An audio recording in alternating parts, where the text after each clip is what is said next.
Okay, this might actually be the last one, I hope. Okay, the epilogue. I wonder whose point of view this is.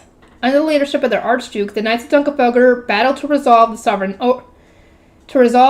orders infighting at the Royal Palace, then smite Robla in the Royal Academy's auditorium. Segonde was providing rear support, a fact she took great pride in. If not for her immaculate leadership behind the scenes, those on the front lines would not be able to fight so freely. No matter how wounded someone was, they would survive as long as they reached the rear. Hold on, I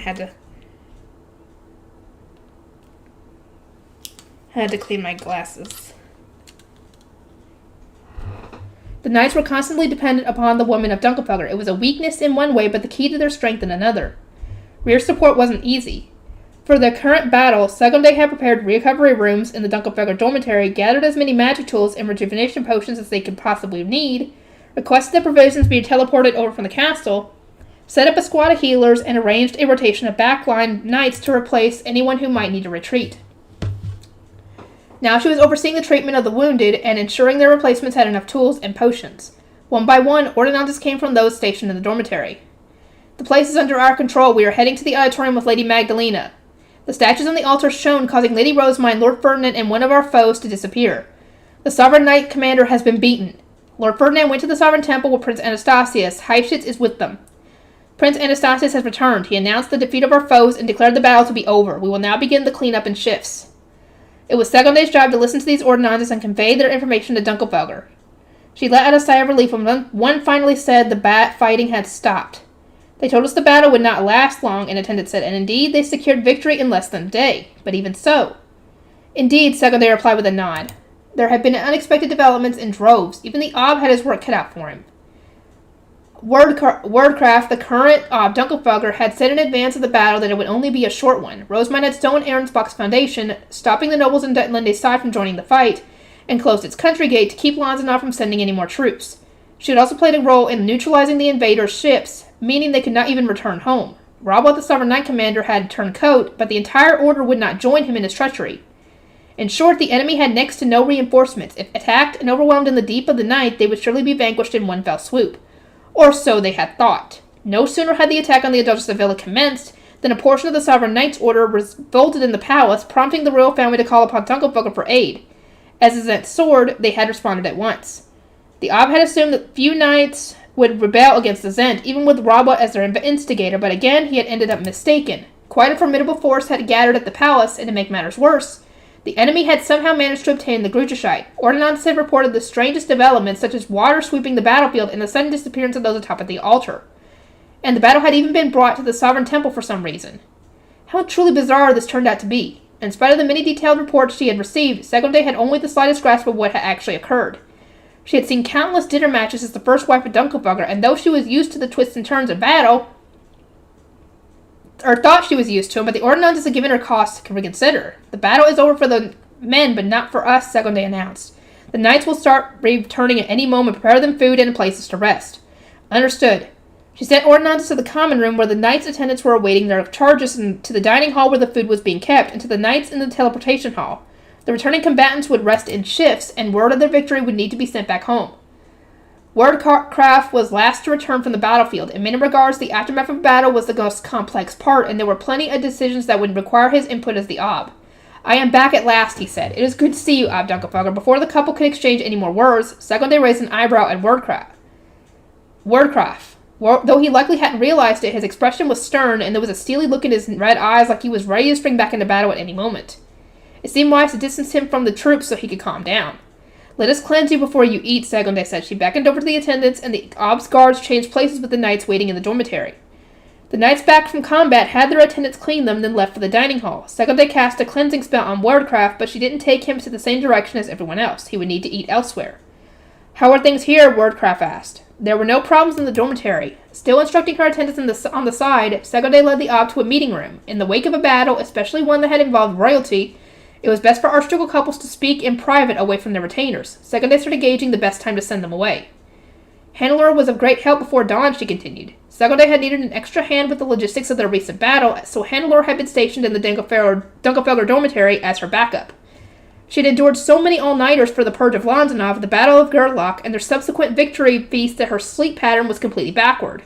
This ended up being a good thing, as it meant she could take over while Segonde rested. She has undone her past dishonor and regained the knight's trust. A most important development. By leading her fellow knights into battle in Ahrensbach and coming out victorious, Handler had restored some of their faith in her. Something must have happened to build up her confidence, because she had seemed entirely self-assured as she gave everyone in the dormitory their orders. Segonde believed that to be the most fruitful result of their alliance with Rosamund.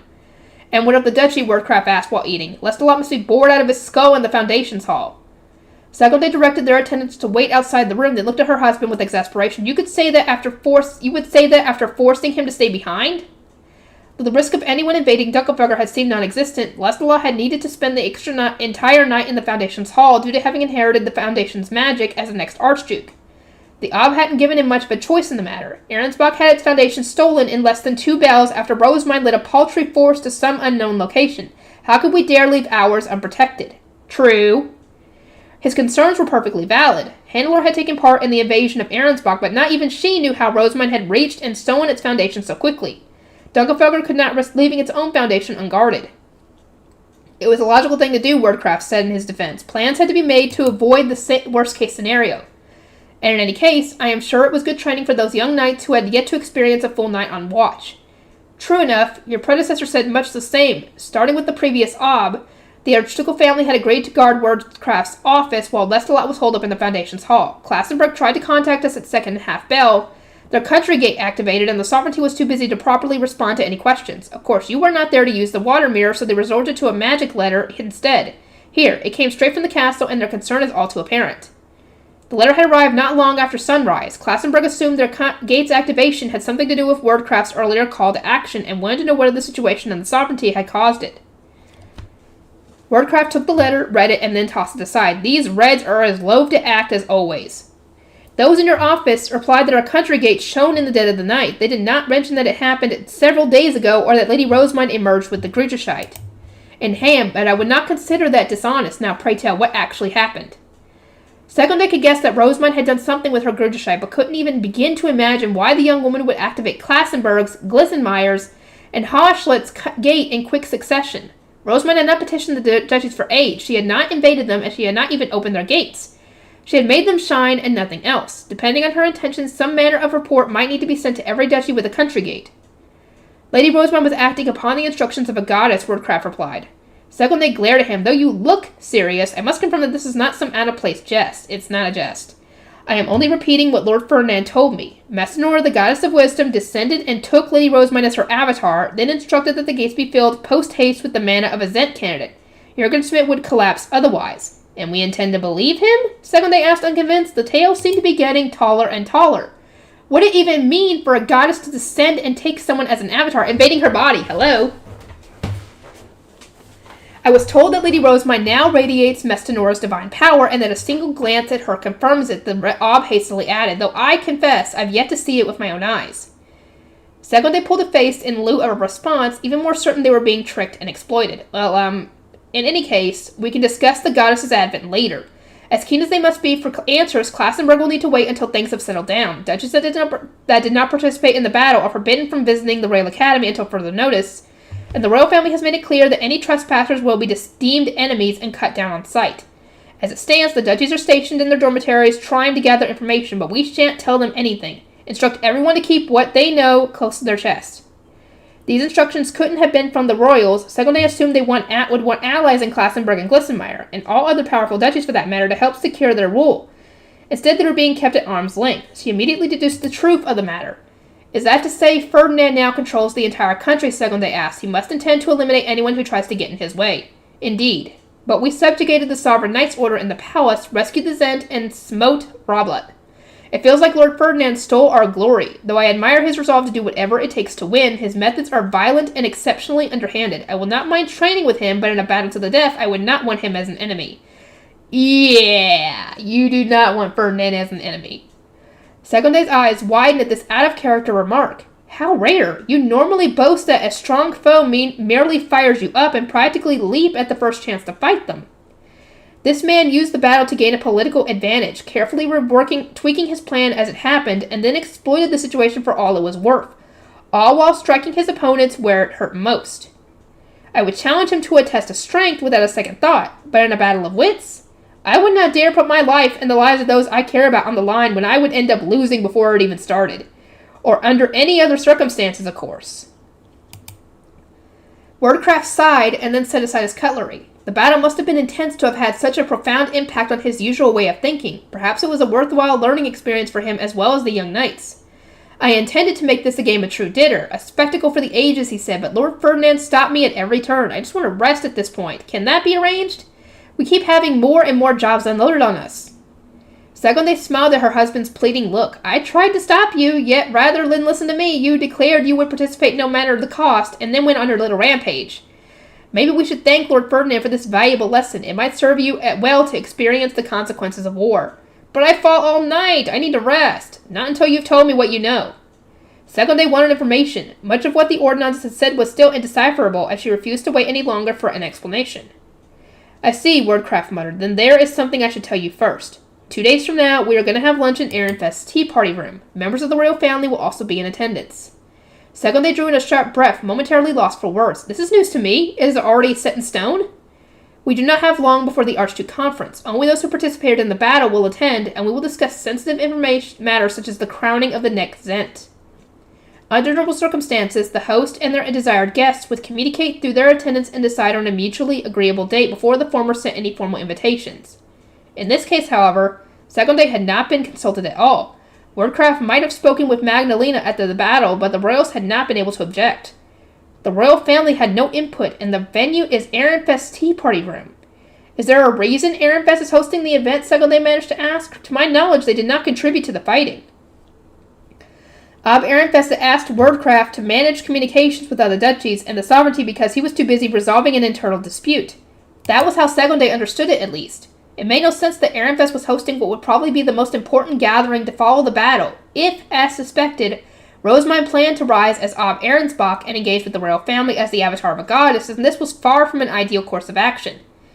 Lord Ferdinand said it made sense because Ehrenfest agreed to give Lady Rosemine rear support, Wordcraft noted. In other words, they want an excuse to give Ehrenfest a better political foothold. Segonde's red eyes narrowed. I was right, wasn't I? They did not engage in combat. Wordcraft waved away the question, not even flinching under his wife's intense glare. I do not know how much Ehrenfest did to help Lady Rosemine, but she is currently resting in its dormitory. Ehrenfest was also first to inform us of the coming invasion, to reveal just how deep this corruption ran, and we could not have seized victory without Lord Ferdinand on our side. Segonde paused to consider. Ehrenfest really had set the wheels of resistance in motion. And if Rosemine had chosen to stay in its dormitory over her own, she must not have felt comfortable resting among the nobles of Ehrensbach. I cannot blame her. Not even 10 days had passed since Rosemine took Ehrensbach's foundation, and if what Hannelore had reported was true, she had spent most of that time fighting or bedridden. It seemed unlikely that she had associated with anyone but the knights of her new home, and she was still incapable of saying which nobles she could trust. Makes sense. Segonde pondered the matter, searching for reasons to justify Ehrenfest hosting the tea party. I was focused on the political implications since Lady Rosemine wields a Gruterscheid and took another duchy's foundation. But indeed, she is still only as young as Hannelore. It would not be strange for her to rely on her family in Ehrenfest. I suspect she has not had time to relocate her chefs, and the food served varies from duchy to duchy. I think you were right on the start, Wordcraft replied with a shrug. Lord Ferdinand now stands dominant over Jürgenschmidt. Oh my, and you let him take the lead, did you? A young member of a middle-ranking duchy like Ehrenfest? Ferdinand was competent beyond measure, but there was no denying his current status. Though he had been entrusted with administrative work in both Ehrenfest and Ehrensbach, he had always remained in a position of support, never once attending the Archduke Conference as an authority figure. It was hard to believe that Wordcraft, who had ruled a top-ranking duchy for years, would allow him to pull ahead so easily. He is no ordinary assistant. He disappeared in the altar's light with Lady Rosemine and Gervasio. The latter two were Zent candidates with the Gruterscheid, so we can assume the same of him. Segonde's eyes widened. Ferdinand wielding the Gruterscheid would completely reverse the balance of power between them. Many critical errors her duchy had made throughout the fight came to mind, and she was struck with the urge to cradle her head. Dunkelfelder no longer held the dominant position, and their next moves would need to consider the chance that Ferdinand might take the throne. He's not going to. That's way too much for him to deal with. And they're probably gonna, we already know what they're planning to do. They're planning on giving the magic to a Grudgescheit to whoever they plan to give it to. And I guess they'll run things in Arensbach, essentially. How likely is Lord Ferdinand to become the next Zent, she asked. I doubt he even wants to, seeing as he tried to thrust the rule onto me.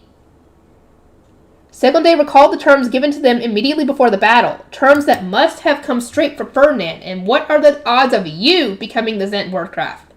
I cannot say. It will depend on the worth Lord Ferdinand and Lady Rosamund assigned to Prince Anastasius and Magdalena, who joined the fight against the invaders. To be frank, I think the matter is entirely up to Lord Ferdinand. The future will depend on whether he chooses to give the Grudgescheit to any of the current royals. What about King Trollqual? Segonde asked. He found it curious that he hadn't yet been mentioned, considering his stringent efforts to keep the country together without a Grudgescheit. Out of the question, unfortunately, Wardcraft said, his discomfort clear on his face. From what Heitschitz told me, he abandoned his duties at the most crucial moments and was thereby deemed a failure of a Zent. Magdalena suspects that Trug was used on him. A sweet scent clung to him, and though he looked normal at first glance, certain topics seemed to put him in a trance. He greatly resembled the Trug-beset knights who would give only incoherent reasons for their actions. Goodness, is there a chance Lord Ferdinand might reconsider? Every noble in Jurgensmith should know how much King Trollqual has done, how much he has sacrificed to keep his country alive. Segonde's lip trembled as she too reflected on the man, raised a fifth prince he had neither expected nor wanted the throne, and only took the role to put an end to the civil war. Few had wanted the first prince to become the Zent. He had slaughtered both the second prince and his own sickly father, lost the Grudgescheit, and started a catastrophic war. So many nobles had stood against him that the third and fourth princes had ultimately been drawn to the conflict. In the end, the throne had gone to Trollqual, who had put his all into maintaining the country, even as the Sovereign Temple focused on his shortcomings. Peace had come to Jurgensmith, but there was much that could not be done without a Grudgescheit. I understand, Wordcraft replied, but were any of the Trug-addled knights or nobles forgiven? Not to mention Lord Ferdinand had his life turned upside down by a royal decree. Do you think he would forgive King Trollqual for wielding his authority and then abandoning his duty when it mattered most? As much as Segonde wanted to object, she simply hung her head. She could remember Ferdinand almost losing his mind during the introductory tournament, having been forced to endure Detlende's selfish behavior and the way both Arensbach nobles and Lanzanavians had belittled him during the late Ob's funeral.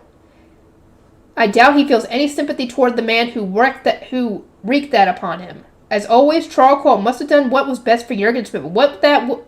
Would that be enough for Ferdinand to forgive him? Probably not. The man had accepted a cruel royal decree for the peace of his country, only for the Zent to up and surrender the foundation. We can assume he acted on false information from Brabla, Wordcraft continued. But even then, King Trollqual must be blamed for not seeing through it.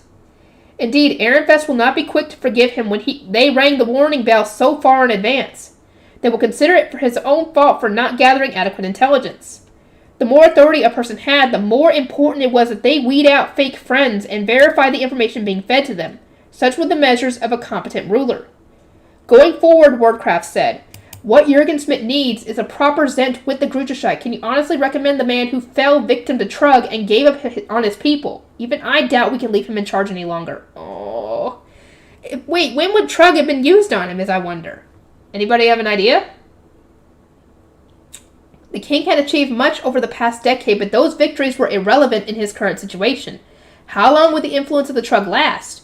Might he abandon his duties a second time? Was it even worth trusting him with anything at all? We are the Zent's sword, Wordcraft declared. If the throne is in danger and calls for aid, we shall sortie without delay, but we will not protect a Zent who refuses to carry out his duties.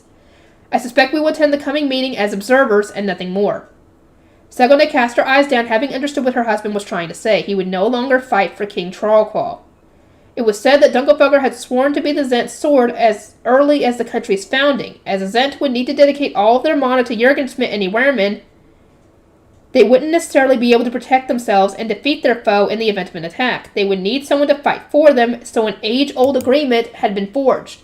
To be Ob Dunkelfelger was to serve as the twin blades of Ewerman, the symbol for the Zent's own sword. Then will you strive to take over as a Zent, as we discussed prior to the fighting, Segonde asked. If all goes to plan, we can still save Jurgensmith from calamity. Wordcraft would adopt Hildebrand and then serve as an interim Zent until the boy came of age. The throne would return to the former royal family in a single generation, minimizing the opposition from other duchies. That plan is no longer viable. Prince Hildebrand committed a criminal act. Come again? Roblox got Ulstead to register the Lanzanavians as Arensbach nobles. Then he instigated Prince Hildebrand to open the farthest hall in secret and obtain his staff, which allowed the Lanzanavians to acquire theirs as well. A grave crime considering the circumstances. Hildebrand was still a child, but he would not escape such a serious transgression unscathed. He was a royal, with retainers hired precisely to avoid such situations. But why obtain a staff at so young an age? If the prince had waited for his 3rd year, as was advised during the Archduke Conference, he would easily have become better suited to rule than any of his brothers, in terms of elements, divine protections, and mana capacity. The mistake was in sending him to a villa after his baptism, no matter how much the royal shortage required it. Under normal circumstances, royals were isolated and raised in the northern building of the royal palace, like how Archduke candidates were raised in the northern building of their respective castles. However, because of the drought of manpower and mana that had plagued Jurgenschmidt since the Civil War and Purge, the palace had needed to abandon that tradition. Hildebrand and Anastasius had abruptly been entrusted with villas immediately after their baptisms.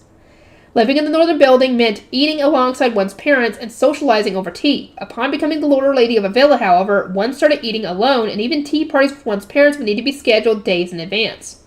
Hildebrand and Anastasius had gone without the guidance children of their age would normally receive. So what will you do if you end up becoming the Zent? Segonde asked. If either Prince Hildeswald or Prince Anastasius has children, I would want them to step up to the task. But beyond that, who knows? Segonde mulled over how dramatically the situation had changed since before the battle, and it was then that she realized something. Anastasius had come up time and time again during the reports she received, but not Sigiswald. Could there have been a reason that Prince Sigiswald, heir apparent to the throne, was left out of the battle, she asked. This is the first to have said about him. According to Heifetz's report, Lord Ferdinand thought Prince Anastasius was easier to spur to action, as the second prince had an easily exploitable weakness. Now that you mention it, however, there does seem to be something more going on. Wardcraft thought for a moment, then shook his head. In any case, I can't imagine the first prince being of any use on the battlefield. I saw no reason to bother calling for him. Indeed, we cannot guess how far his knight training has advanced. Not only that, he has his pride as the heir apparent. I doubt he would have given clear instructions in the orders in the auditorium or on the way to the Sovereign Temple, nor do I think he would have listened to Lord Ferdinand and me. Those who couldn't follow orders were actively harmful on the battlefield. A single unexpected move could snowball into defeat. An authority figure determined to stay on top when they don't have the strength to justify it would only have gotten in the way. The threat has been contained, but the battle is not entirely over, Wardcraft concluded. That isn't for us to worry about, though. I'm sure Lord Ferdinand will dominate our meeting with the royals. Our brainstorming here won't amount to anything. The Ob sounded noticeably less energetic than before. The meal and other factors must have been lulling him to sleep. Segonde gave him a few light taps on the back of his hand, signaling him to stand. She thought it best to end their conversation so he could go to bed.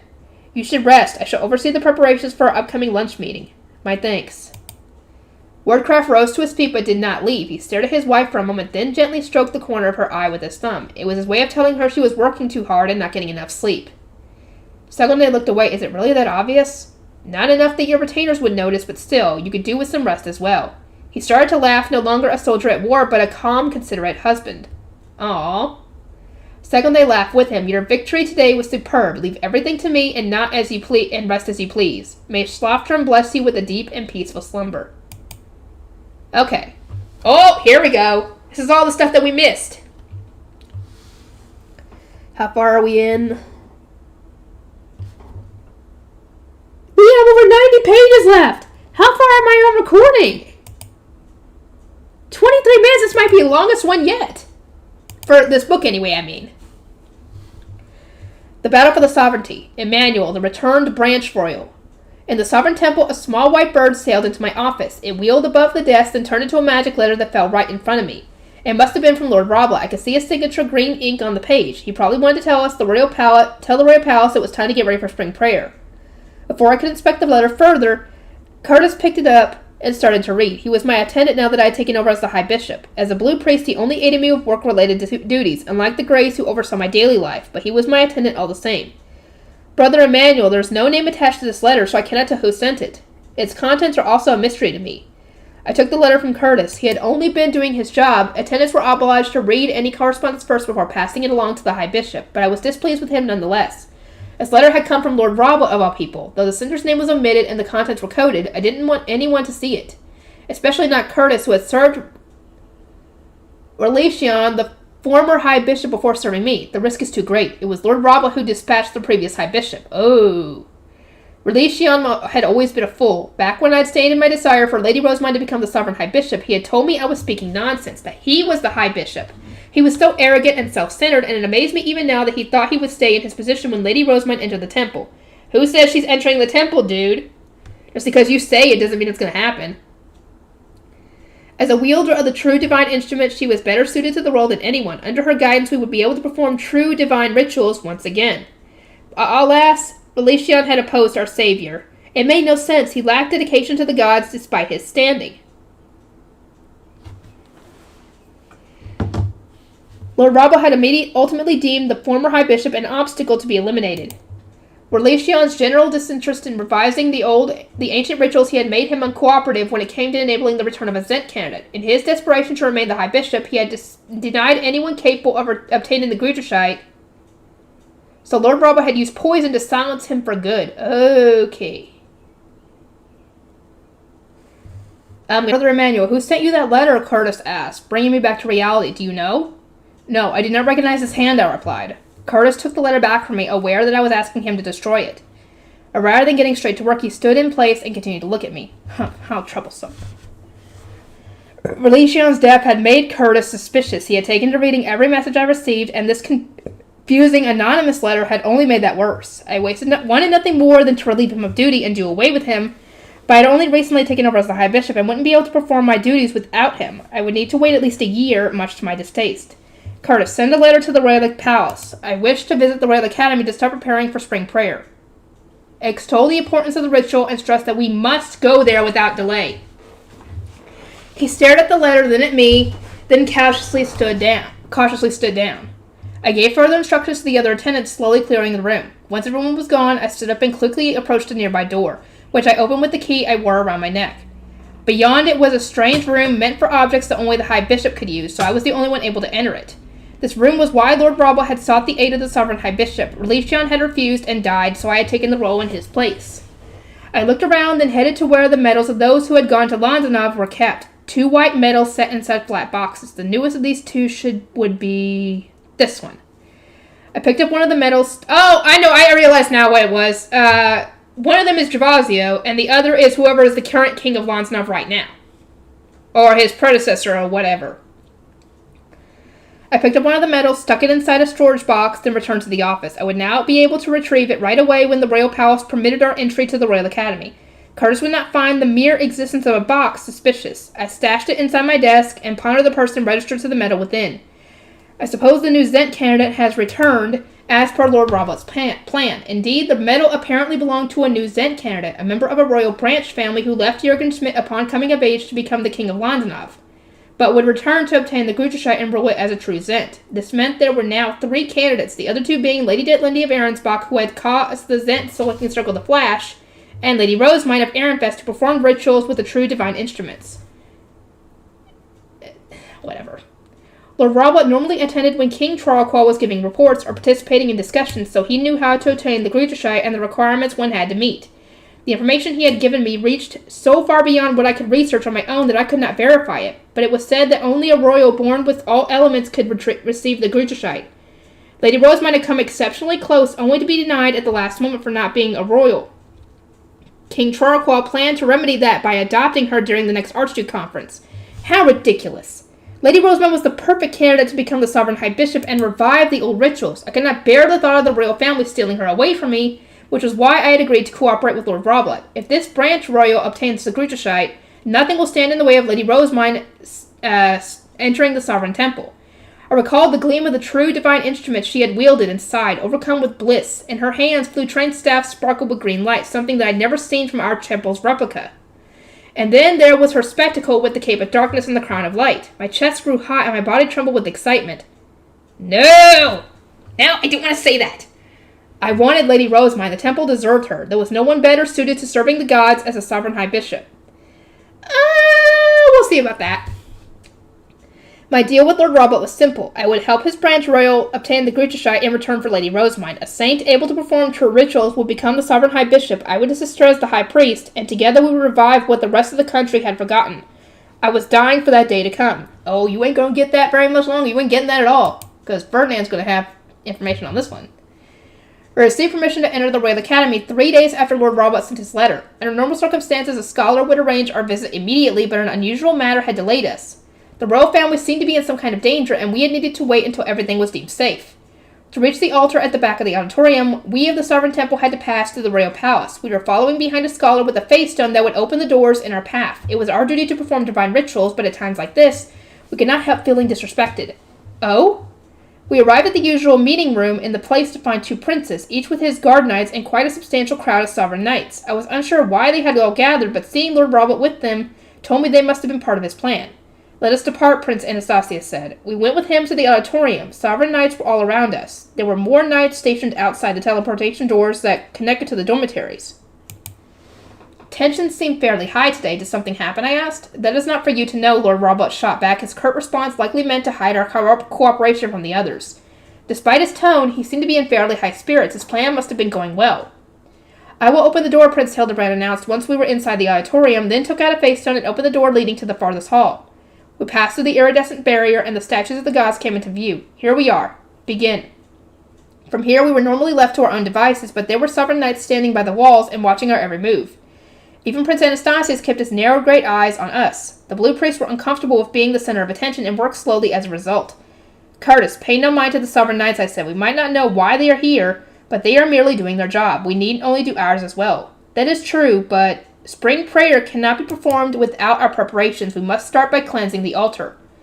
I gave everyone clear instructions, and the blue priests began their work in silence. They cleansed the altar, laid out offerings, and checked the mana gathered at the statue's divine instruments. They forgot about the sovereign knights watching them and worked in perfect harmony. Prince Anastasius surveyed us for some time, then nodded and said, Right, Rawa, I shall do as father instructed and inspect the rest of the Royal Academy. Look after Hildebrand in my absence. Oh, you really shouldn't have done that.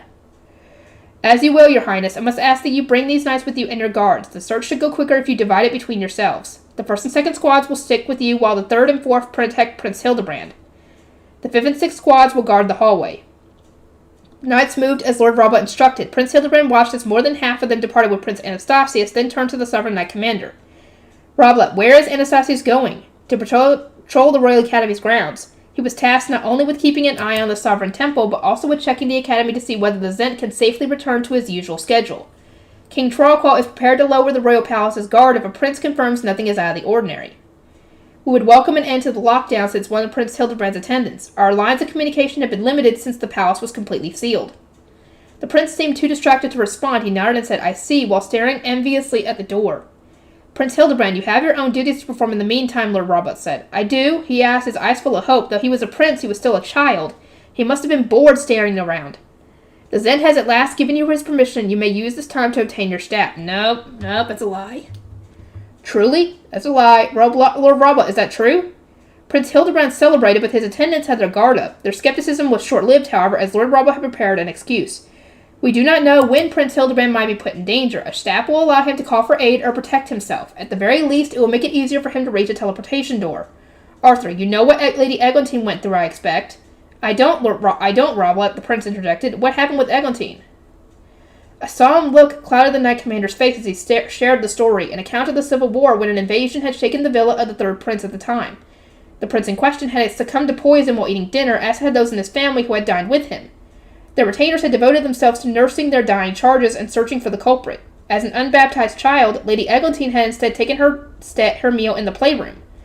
For that reason, she and she alone had survived. The first prince's forces had been attacked, despite the fact he had already been defeated, so Lady Eglantine had raced to the villa, eventually opening the teleportation door to the Royal Academy to allow Klassenberg's knights through. I never thought she had to go through something so awful, Prince Hildebrand said. If she had obtained her staff sooner, she would have been in a better position to defend herself. She might even have reached the teleportation door without losing her nurse. The Zent is treating this state of emergency with the utmost seriousness and wants nothing more than for Prince Hildebrand to be prepared. My subordinates were there when he gave the order. I mean, it's a good enough excuse, or a reason, but still. Lord Robot then turned to his knights. He states the truth, one said, while the others nodded in agreement. We were told to stay with you and ensure that no harm befalls you, another added. I never thought father would allow this, Prince Hildebrand said, a smile forming on his face. He always told me no. I could tell from the look on Lord Robot's face that this was another part of his scheme, but the others were none the wiser. Everyone trusted the Sovereign Knight Commander and saw no reason to question him further. The Zent has its own ideas, Lord Robot said. I told you this day would come when the time was right, of course. Yeah, let's go, Arthur. The Sovereign Knights still in the auditorium split into two groups, those who would go with Prince Hildebrand and those who would continue to watch over us. The prince eagerly absorbed a quick tutorial on how to obtain a staff, then practically skipped to the side of the altar with his retainers and the Sovereign Knights. I could not see how from where I was standing, but they opened a hole in the wall and then proceeded inside.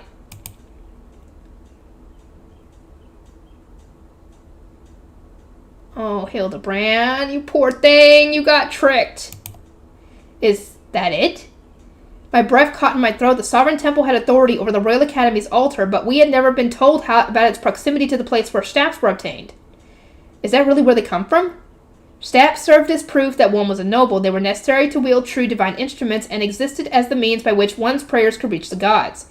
Would obtaining one allow me to create divine instruments? Would my words reach the gods more easily? My eyes were locked on the entrance ahead of me, but my legs started carrying me toward That place is for nobles, not you, Lord Robot said. Hearing his voice was like being doused in ice water. The flames of my enthusiasm faded as I thought about everything that would always be out of my reach, no matter how much I prayed to the gods.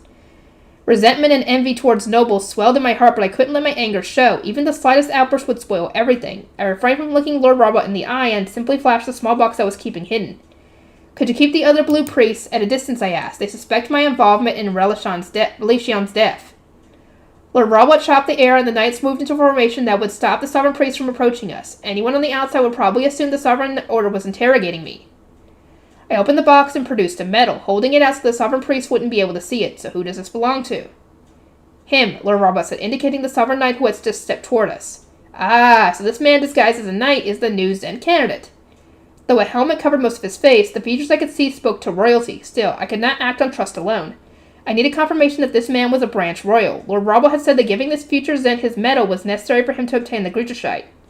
Does he or does he not have the capacity to become a true Zent? That was what mattered to me. If this man really was an omni-elemental branch royal, he would become a true Zent, dispel the false king Troraqual, and reward me by sending Lady Rosemine to the Sovereign Temple. If you would channel your mana into this, I said. The man formed a staff and tapped the metal, making it glow with the light of all elements. A moment later, a knight watching us from a distance came forward, his arms crossed and a most dubious look on his face. Is this metal alone truly enough to confirm he is a branch royal? Lord Blasius, the knight commander said. He sounded critical, but his use of a title confirmed this man was no member of the Sovereign Knights Order. I did not recognize him. My knowledge of nobles was spotty at the best of times, but I could answer his question. This man is the branch royal who went to Lanzanov, and the mana within him is omni-elemental. There could be no mistaking it. Then the plan is still on? Lord Blasius asked, speaking not to me but to Lord Robot. Okay, this is before the others arrived, obviously. Yes, he will need to circle the Royal Academy shrines and go to the archive under the library. Only omni-elemental royals can enter the room with the Gruchashite, so there is no chance of anyone beating us to it. The Archduke candidate from Ehrenfest still needs King Troraqual to adopt her. Good. Lord Blasius took a step back. He, too, needed the branch royal to obtain the Gruchashite. Lord Robot saw that as his end goal, but his foe, Sovereign Knight, seemed to have something else in mind. In any case, I said, this man is who he claims to be. Upon my return to the temple, I will move his medal from the box for Lanzanavians to the box for members of the royal branch family. That should grant him the same level of access as any other branch royal.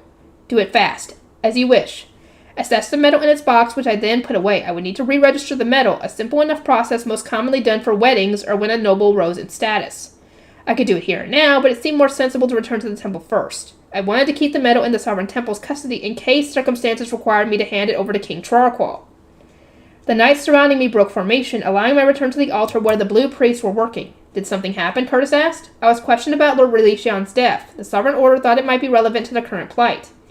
I see, he replied at length. Brother Emmanuel, we have finished our work, one of the blue priests announced.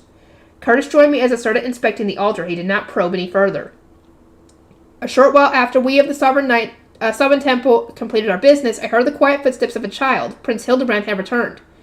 Robert, look, I got mine, the third prince said, a broad smile on his face as he held some manner of tube close to his chest. His retainers stood around him in a circle, though they appeared to be keeping their distance. Any incidents? Lord Robert asked. One group went to check the farthest reaches of the tunnel and have yet to hear back from them, the knight replied. Those of us who stuck with the prince have nothing to report. The knights were standing unusually far away from Lord Robert and appeared to be holding the same tubular object as Prince Hildebrand. It was obvious to me, but the prince's retainers seemed entirely focused on their lord, taking care not to get too close to him.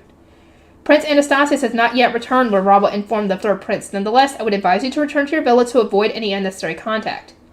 Arthur, what do you think? I was told to lock the auditorium, but should we do as Robot says? Indeed, we cannot touch you until you have absorbed your staff, so you may not be able to touch the face stone to the door. The prince let out a small cry of realization. Because he was so short, his retainers had needed to pick him up before he could unlock the door. In that case, I agree. We should take our leave early. Lord Robot nodded. As some of my subordinates have yet to return from the tunnel, I shall look after the face stone and give it to Prince Anastasius when he returns. Thank you, Prince Hildebrand replied. He took the face stone from a pouch on his hip and then approached Lord Robot, prompting his retainers to cry out and the Knight Commander to lurch back. No, you must not touch anyone.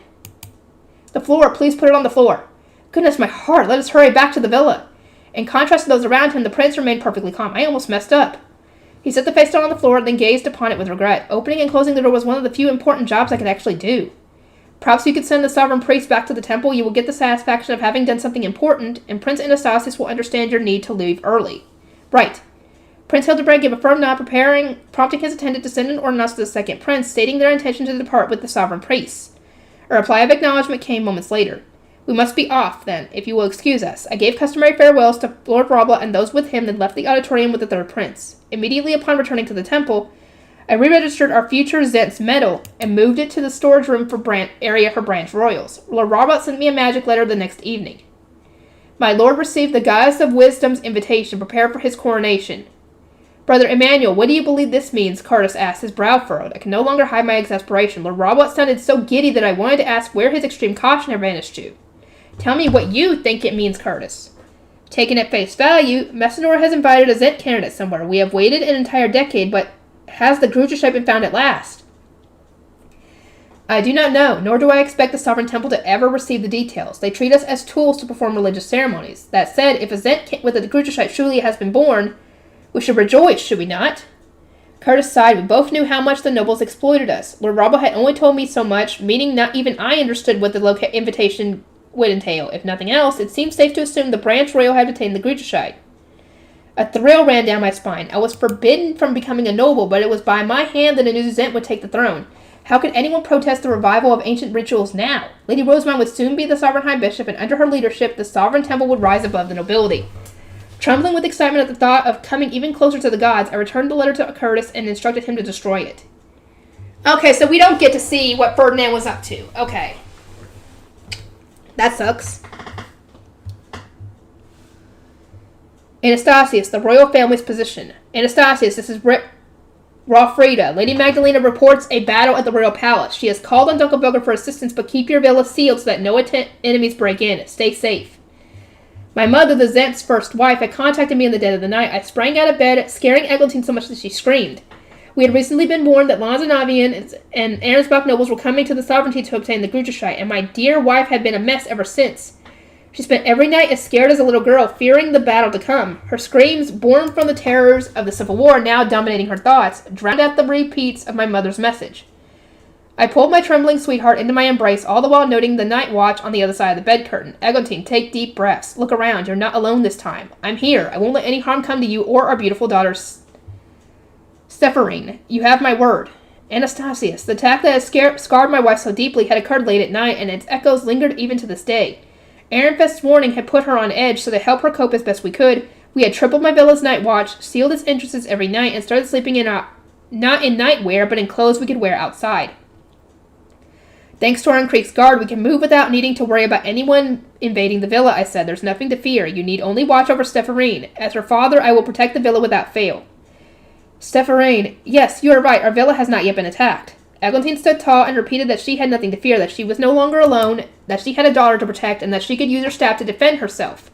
At the same time, she touched her light face stone armor, formed and dispelled her staff, and put on shoes. She would not let her trauma and anxiety win. She seems calmer now. I gave my brave wife a kiss, hoping to comfort her further, then turned to one of my attendants on night watch. I'm going out to take a look. I leave Eglantine and Stephorine in your care. I exited the room, bringing only my knight, Murgator. The guards on watch had told him about Mother's ordinances while I was calming Eglantine. There were knights rushing up and down the corridors, sending messages this way and that. My head guard knight Holland was among them. Holland, I said, are the teleportation door and the gates secure? Yes, your highness, the teleportation door is sealed and no intruders have been seen approaching the gates. There is no movement in the duchies either. The villas under royal management were positioned at the border between the sovereignty and its surrounding duchies. Thus far, we had primarily needed to be wary of our neighbors. But an attack from within the palace meant we would need to keep an eye on that direction as well. From now, at least, no one is advancing on us. If Lady Magdalena has called upon Dunkelfelder, then defending this villa should be as simple as denying all teleportation requests before the fighting concludes in the Royal Palace. Focus your attention on defending the gates. Yes, Your Highness. Holland left to start giving orders, at which point Murgator advised me to return to my room. The villa does not seem to be in danger at the moment, so perhaps you should get ready to join the fight. You're equipped to go outside, but not to do battle, and the Royal Palace could summon you at any moment. Now is the best time to prepare. He gestured at my hair for good measure. I rushed out of bed so suddenly that it was still unkempt. Heeding his advice, I returned to my room, where my head attendant Oswin began cleaning me up. Still, where in the world could the invaders have come from, he mused. I thought the Royal Palace was sealed again yesterday when these intruders were found at the Royal Academy. I ruminated. Once sealed, the Royal Palace was immune to intrusion except through its villas. It blocked magic tools, so contacting those inside by letter or water mirror was out of the question. Not even correspondence from the Royal Academy would make it through. It was solely the villa's duty to communicate with the palace while it was sealed and keep those inside up to date. Though I could not guess the reason, the Royal Palace was equipped specifically to fight an invasion from the Royal Academy.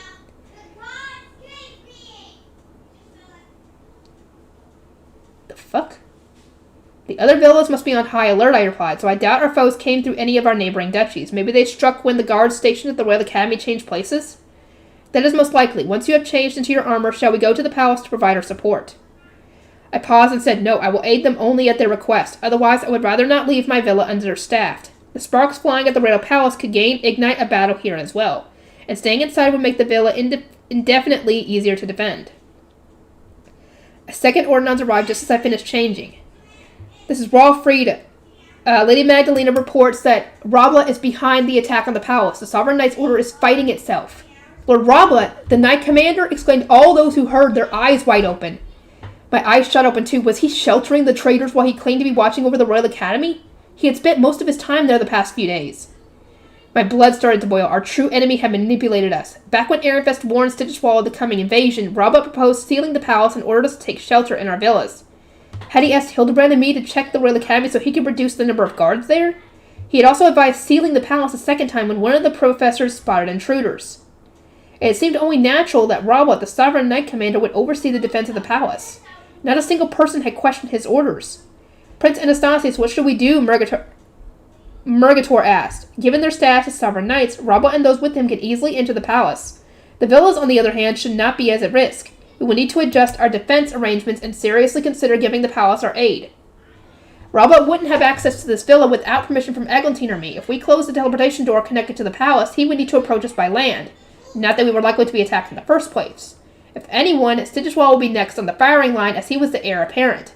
Rather than open the teleportation door to the palace, we should go through the door connected to the Royal Academy. Taking a detour should minimize the risk to the villa. First bell rang as we reconsidered our defenses, and another ordnance soon followed. We were all on tenterhooks as we waited to hear what it would reveal. Prince Anastasius, this is Ferdinand. To prevent our Lanzanavian invaders from stealing Jurgen Schmidt's foundation, I need a royal to open the farthest hall. As you should know from the aftermath of the Civil War, in the event that our enemies succeed, the usurped royals, your family, will immediately be sought out and executed. I would ask that you come immediately and make great haste. What? Came a shout. Invaders from Lanzanov are going to steal the foundation. The farthest hall, not the royal palace. Just what is going on here? The ordinance caused an immediate stir. It repeated its message twice, making no mention of the rebellion in the Royal Academy. Royal Palace. Does this mean the fighting in the Royal Palace is a diversion? One Knight asked, anxious. Is their true objective the Royal Academy?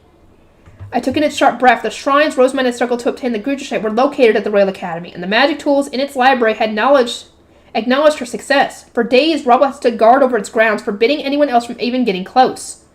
We shall march not to the palace, but to the Royal Academy's farthest hall, I announced. Murgator, consult Holland, find out how many knights we can bring, and tell them to gather outside the door to the Academy. At once. I went to the playroom and called for Eglantine. She came out with Stepharin in her arms and stared at me in surprise. Prince Anastasia, she said. You are armored? The enemy seems to be targeting the farthest hall. As a royal, I must join the fight against them. I cannot let an outsider steal Jurgen Schmidt's foundation. I ask that you wait here for my return. We are leaving as many knights as we can to guard you. She looked at me with pleading eyes, then hesitantly said, May Angrif guide you. Her arms trembled as she held Stepharin, but this was something I needed to do. Both of their lives were at stake. As I turned around to leave, my dear wife called out again, I shall await your return. I threw open the door to the Royal Academy's auditorium, having taken Rosamund's advice, and covered my mouth with cloth. For reasons I couldn't understand, all those inside were fighting with their feet squarely on the ground. There wasn't a single high beast in sight, which made it harder to gauge how many knights were doing battle, and which of them were against us. More people wore silver capes than black, likely because the traders of the Sovereign Knights Order were concentrated in the royal palace, and those with silver capes are the foreign invaders Robert aligned with.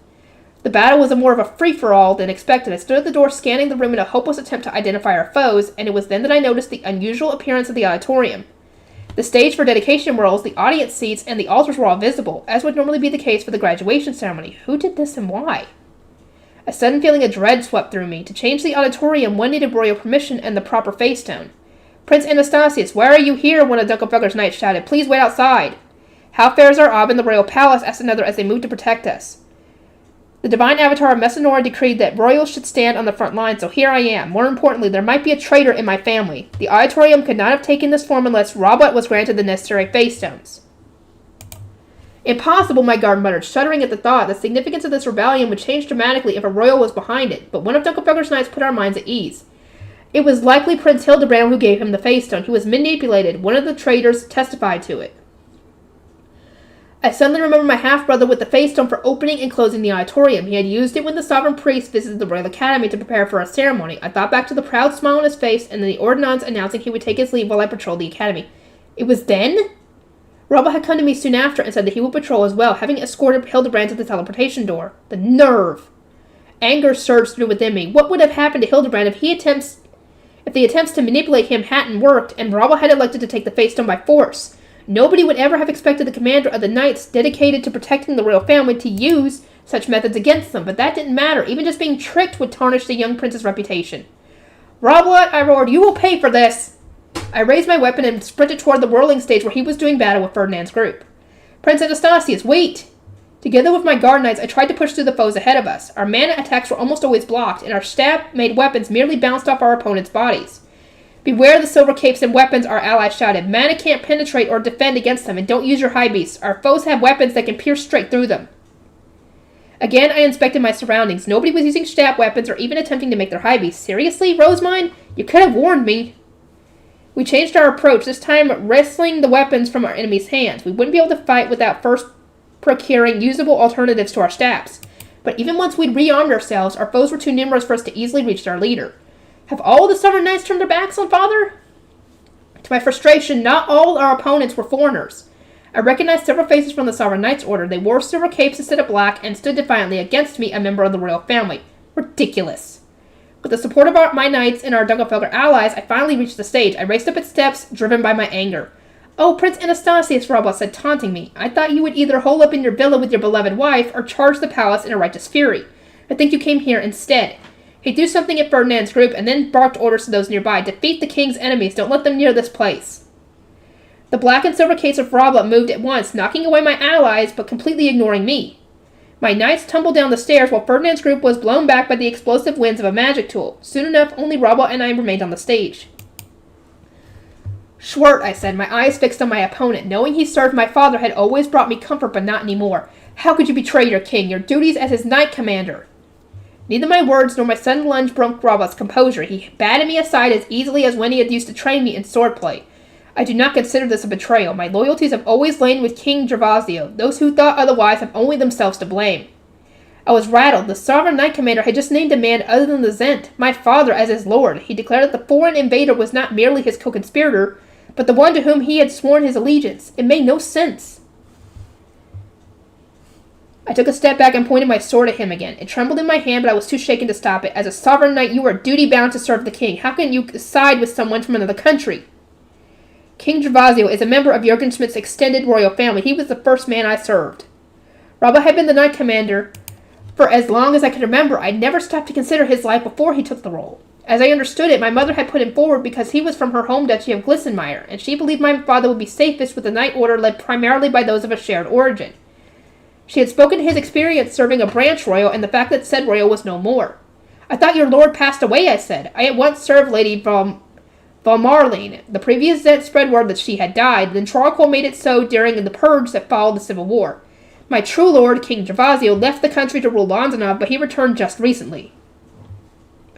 Robert's reddish-brown eyes lit up as he spoke. He didn't consider me a royal. Both his speech and this playful sparring match conveyed more than anything that he saw me as beneath him. I gritted my teeth and blocked his swing of my sword. You had a hand in that, I assume. Exchanging words with Lonzanov is no easy feat. How long have you been planning this?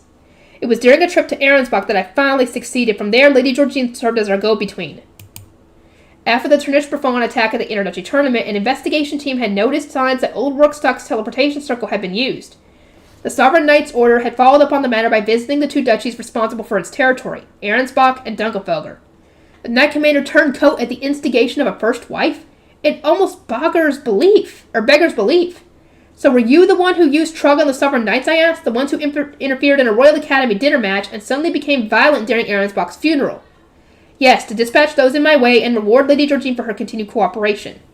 From Lonzanov to Ahrensbach to the Sovereign Knights Order, the flow of Trug was all too clear to me now. Robot, who had deemed the incidents unacceptable and demanded their immediate investigation, was actually to blame for them.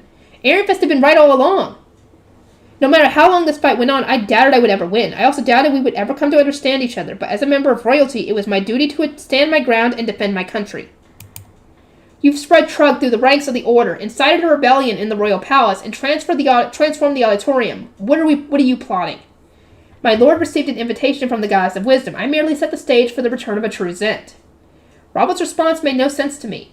His reference to Mestanora's invitation and a true Zent made it clear he was trying to obtain the Gruderscheid, but the strongest theory claimed it was in the underground archive beneath the Royal Academy's library. He had no reason to be in the auditorium.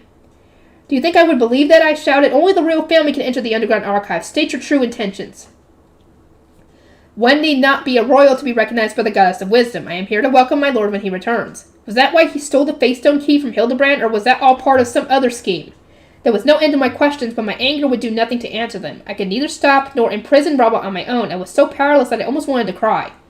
As always, you let your emotions get the better of you, Robot said, sounding like both a sword instructor and someone mocking an opponent so far beneath him. He dodged my thrust, slammed one foot against the floor, and then used the momentum to launch a kick. It caught me while I was off balance and sent me flying. And as always, he continued, it leaves you wide open. Robot sneered as I scrambled to my feet, but his expression changed when I raised my sword, like he was looking right past me. His eyes locked on something else entirely. He had not flinched once when facing me in combat, but now he looked tense and quickly moved to grab something. As to how much will you endure, he murmured. As a Sovereign Knight Commander, I must protect the true Zent. There is no future for those who would oppose King Gervasio. He was speaking not to me, but to Ferdinand's group who were trying to pull a maneuver on the enemy knights surrounding us. I realized then that Robert was holding a magic tool. I didn't know how long he had been channeling Mon into it, the entire time we were fighting, maybe. But he seemed ready to explode. Brace yourselves, Ferdinand roared, an intense look on his face. Jump down, hurry, his guard knight shouted alongside him. I sprinted away from Robert and leaped down from the stage just as he threw his magic tool, which arced through the air toward Lord Ferdinand and me. It must have been especially dangerous because the knights around us formed their high beasts to escape, disregarding the risk that they might be shot down. Prince Anastasius, cried one of my knights. He caught me with a band of light and yanked me out of my fall and away from where the magic tool was about to land. It almost seemed to be moving in slow motion. Anti-explosion defensive formation, came a shout. I pulled my cape over my head. It was embroidered with defensive magic circles, then covered my ears, opened my mouth, and crouched as low as I could. An earth-shattering explosion shook the auditorium moments later. Despite our best attempts to retreat, we hadn't made it very far. We were flung back so violently that we could no longer move. As I groaned in agony, feeling on the verge of death, Rosemine's group rushed into the auditorium. I could no longer hear properly, but I saw the door open and the lights from the corridor shine through. We barely had time to react before a bafflingly large magic circle appeared and showered the entire room with healing light. Rosemine's arrival turned the tide of battle in our favor. Wounds from a magic tool powerful enough to have killed us all were healed in an instant, and she flatly declared that anyone who was omni-elemental would see the statues atop the altar move. The religious solemnity in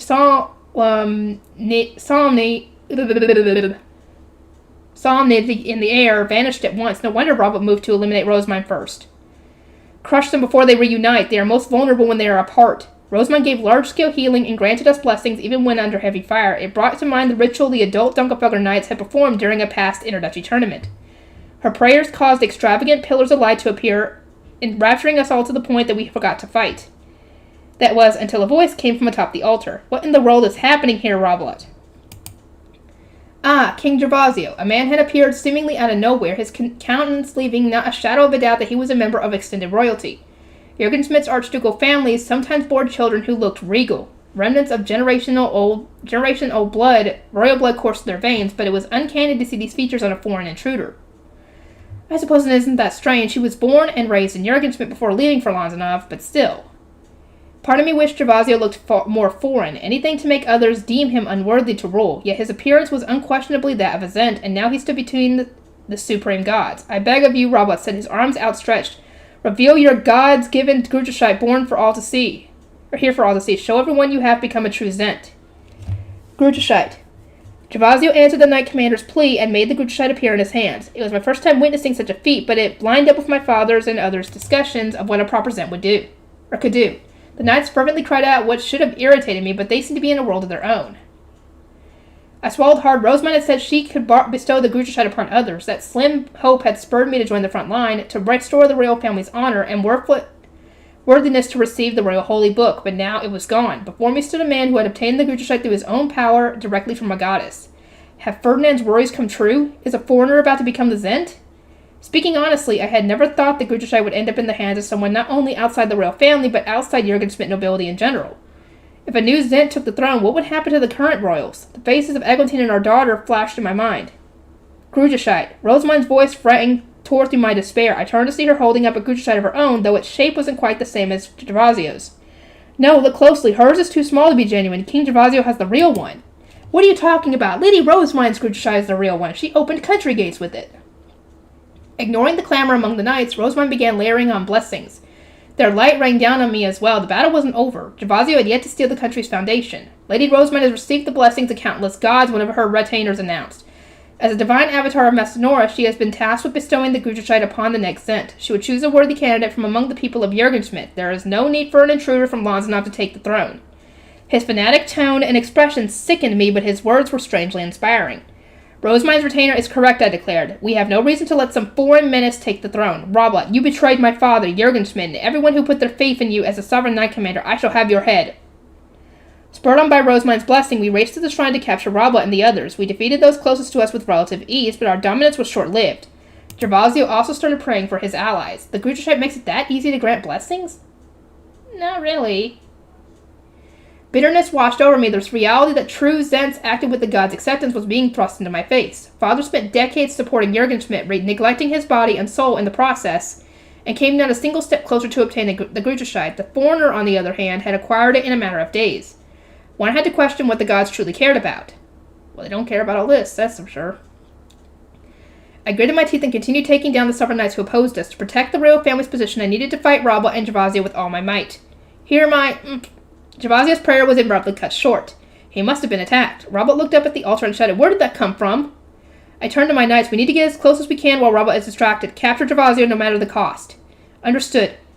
As he focused on pushing through the enemies around us, Robot shouted again. I instinctively looked up at the altar and saw Ferdinand attacking Gervasio with a weapon I didn't recognize. Ferdinand must be trying to eliminate him. We share a common goal. He couldn't have had a single good thing to say about the royals, which had made him marry Ditlinde and take on the crushing burden of supporting Arensbach, yet he still refused to side with Gervasio. He seemed to believe that there was no place in Jurgenschmidt for our foreign invaders. My only choice was to gamble on his support. Leaving Gervasio to Ferdinand, I elected to focus on Robert. Before I even made it up the first step of the stage, however, lightning began to strike across the auditorium. I reflexively moved my cape to protect my head, but the bolts fell only on our enemies. It must have been an attack of some kind, as the charms our foes were wearing launched counters to the magic circles of the air. Is that the Gruderscheit's power? Most likely. Relieved that the fresh assault was on our side, I raced up onto the stage. Robert was sprinting toward the altar, directing his troops to block the lightning with their silver cloth when... What? Out of nowhere, the knight commander was thrown back. I thought the gods had deemed him unworthy and refused to let him near the altar, but that couldn't have been true, could it? Surely I was overthinking. Should the same thing not have happened to Ferdinand, who was still fighting Gervasio? There must be something that distinguishes them. I raced up the stage with my knights, keeping an eye on the altar as we moved in on Roblet. But before we could reach him, Rosamund cried out and the auditorium flooded with water too fierce to resist. The torrential downpour had come out of nowhere, and all of us, Roblet included, were helplessly swept away. By the time I realized this was no normal wash and the water was already swirling around the room, we weren't the only ones caught in the sudden whirlpool. Rosamund and her retainers were being dragged around with us. It made no sense. The deluge had targeted everyone. Friend or foe, I couldn't see. It felt awful, and even though this was a wash-in, it didn't end quickly. What's going on? Rosamund, what in the world have you done? Amid the panic, I could only hold my nose and entrust my body to the current. Then the water vanished just as suddenly as it appeared. I gazed around and realized that I was in the auditorium seats. I must have been thrown pretty far. I wasn't hurt, I was clad in armor, and the seating was high up enough to broken my fall, but some others were dropped all the way from the ceiling. At least warn us before you act, I snapped, leaping to my feet and angrily searching for Rosemine. I'd yet to spot her when the door flew open once again, and the blue capes of Dunkelfelder flooded into the auditorium. Support Lord Ferdinand and Lady Rosemine. Rabba, you dared to poison King Trarqual despite serving as its knight commander. For that you will not be spared my wrath. As its wife, I will strike you down in his stead. Dunkelfelder and Lady Magdalena led the charge. They must have finished suppressing the rebellion at the royal palace. Their presence meant the palace was safe, which meant Eglantine and the others were safe too. Lady Magdalena intends to get Rabba, so I'll capture the other rebels. Again, I turned my attention to the altar. Rosemine had at some point formed a shield of wind, and Ferdinand swung a rainbow-colored sword. Gervasio, meanwhile, was hiding behind a gatelle, his flank wide open. It was the perfect chance to strike. I readied my weapon, mounted my high beast, and shot toward the trio, but I was too late. Ferdinand unleashed an attack, and the statues of the gods flashed, and then everyone atop the altar disappeared. What? I continued my ascent, trying to glean some more information, but collided with the same invisible barrier that had stopped Rabla. The shock rendered me speechless. I simply stared up at the altar in disbelief. Rosemine and Ferdinand passed through so easily, but A cold sweat ran down my back. An impassable chasm separated the chosen from the excluded, and my status as a royal seemed to slip through my fingers. Okay, I think I'm going to have to end this up here. I'll finish in the morning, and I'll see you on the next one.